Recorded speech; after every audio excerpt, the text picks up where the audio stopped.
Triangle नसल्यानंतर खूप अवघड जातं. तिथं आपण लॉ ऑफ कोसाइन्स वापरतो. मग आपल्याला काढायचं काय, इथं जसं C square is equal to A square plus B square केलं होतं, त्याच्याऐवजी इथं लॉ ऑफ कोसाइन्स नुसार R square is equal to उरलेल्या दोन बाजूंच्या वर्गांची बेरीज. So R square plus B square minus 2 into br cos of psi. This is called as a law of cosines.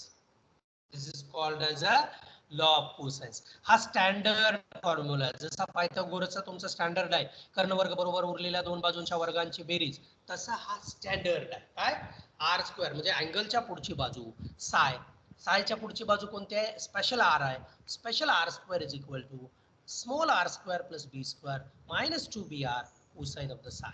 आणि मग याचं रूट घेतलं फक्त आणि याचं स्क्वेअर रूट घेतलं की तुम्हाला हे इक्वेशन मिळालं. R square is equal to root R square plus B square minus 2rb psi. आता हे जे ट्रायंगल आहे हा कुठं होतो तुम्हाला दाखवतो. साय अँगल बी आर हे लक्षात ठेवा तुम्ही, आर बी स्मॉल आणि हे आर म्हणजे आपण एक अश्युम केलं हे आर. हा ट्रायंगल कुठं होतो तुम्हाला दाखवतो. हा ट्रायंगल इथं इथं आहे बघा, इकडे बघा, हे हिरवी लाईन दिसते ना, हिरवी, हा साय अँगल आहे, हे स्मॉल आर आहे आणि हे बी आहे.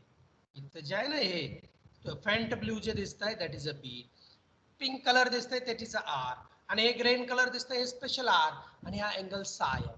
म्हणून आपण इथे लॉ ऑफ कोसाइन्स वापरला. Law of cosines tells us that this r square that is opposite side of the angle is equal to r square is equal to small r square plus b square minus 2rb cosine of the angle between them, that is a sine. So we have written according to the law of cosines as r is equal to under root r square plus b square minus 2rb into the cosine of psi, and then psi is the angle between r and b आपण बघितलं.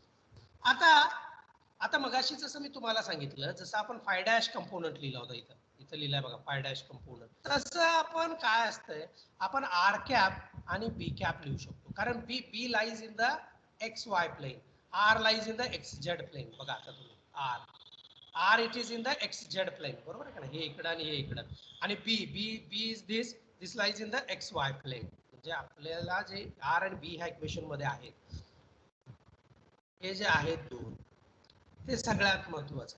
म्हणजे हे R आणि बी काढायचे आपल्याला, तर आपण कसं लिहू शकतो, तर we can write R cap is equal to, त्याला त्याचे कंपोनंट म्हणतो आपण, एक्स कंपोनंट, म्हणजे त्याच्या याच्यामध्ये लिहू शकतो अँगल मध्ये आपण थीटा हा अँगल आहे याच्यामध्ये. तर आपण इथं बघा हा थीटा अँगल आहे, आर लिहायचा आहे आपल्याला, तर मी आर कसा लिहीन तुम्हाला सांगतो. आर मी कसा लिहिणार, इथं आर आहे ना, तर इकडची बाजू पहिल्यांदा येईल, त्याला साइन थीटा घेईल मी. R is sine theta, this is along the z axis, so I am writing vector r, this is equal to r sin theta along the z axis. म्हणजे हे r लिहितो मी, इकडचा अँगल थीटा आहे, त्या ज्या बाजूचा अँगल आहे त्या बाजूचा z r sin थीटा घेतला, z कॅप साइन घ्यायचं ज्या बाजूचा अँगल आहे त्या बाजूचा, आणि ज्या बाजूला अपोजिट आहे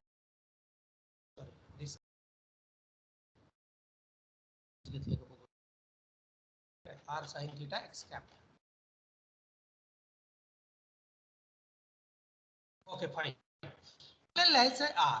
आता आर लिहिताना ज्या बाजूचा अँगल आहे हा साइन थीटा इकडे आहे, तर त्याचा साइन कंपोनंट घ्यायचा, R sine theta X cap, because this lies in the X cap, this is the X along the X axis, म्हणजे 90 आलं की 1 येतात, म्हणून तुमचं एक्स ला जातं बरोबर, plus R cos theta Y cap, कारण अँगल 0 झाला की, आता झेड कॅप आहे, सॉरी इथं हे झेड कॅप, सो अँगल 0 झाला की हे झेड ऍक्सिस ला जाणार आहे. म्हणजे इथं जर अँगल 0 असेल थीटा, तर काय होईल, R is equal to Z, R will be parallel to the Z.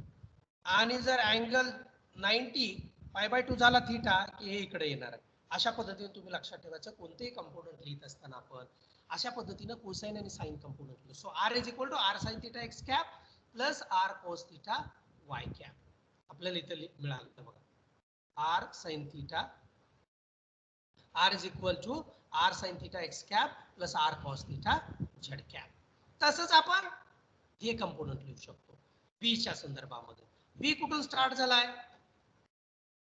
इथून सुरू झाला. मग ज्या बाजूचा अँगल आहे त्या बाजूचा cosine. So B cos phi dash. बघा तो बी जेव्हा लिहिणार आहे तुम्ही, B is equal to B cos phi dash. B is cos phi dash.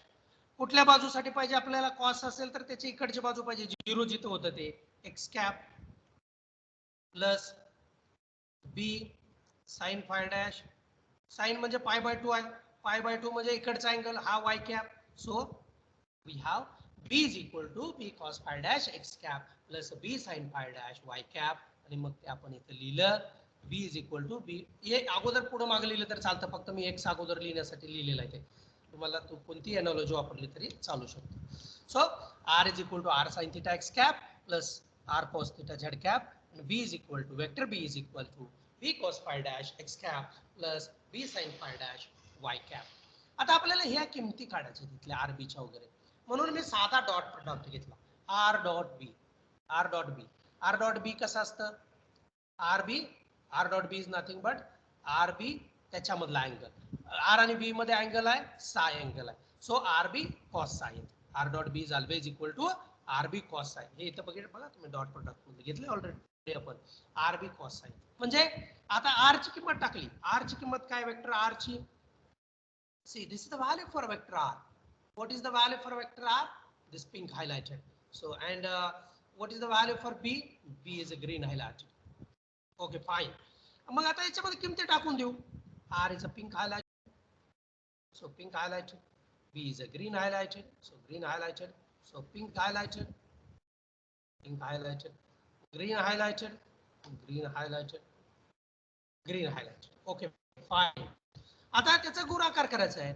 आता X cap dot X cap, बघा X cap dot X cap बरोबर आहे, आय डॉट आय. एक एक X cap dot X cap is I dot I. बघा हे 0 plus 0 हे परत टाकतो इकडे पुढे. So I dot I, I dot I is always 1. So X cap dot X cap is 1. म्हणून काय येईल, R B sine theta cos phi dash. इथं पहिली टर्म काय आली, इथं मी थोडं त्याला रिवाइज केले मागं पुढं, त्याच्यामुळे पहिली टर्म काय आली आता आपली, x cap dot X cap 1 आलं.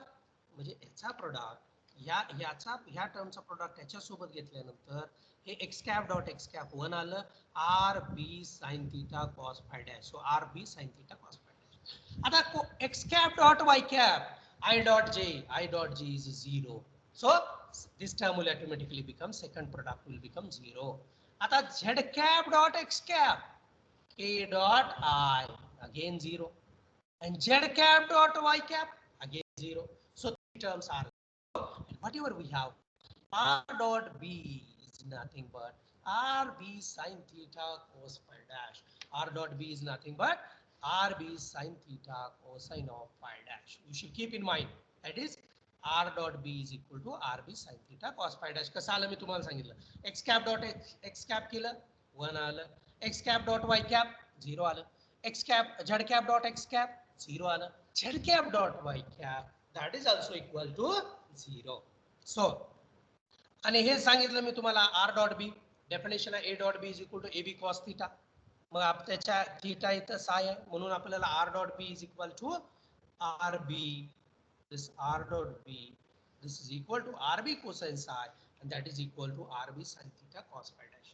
आता ही किंमत rb cos phi यो इथं आहे, rb cos phi, हे rb cos phi is olive highlighted, and so this is rb cos phi.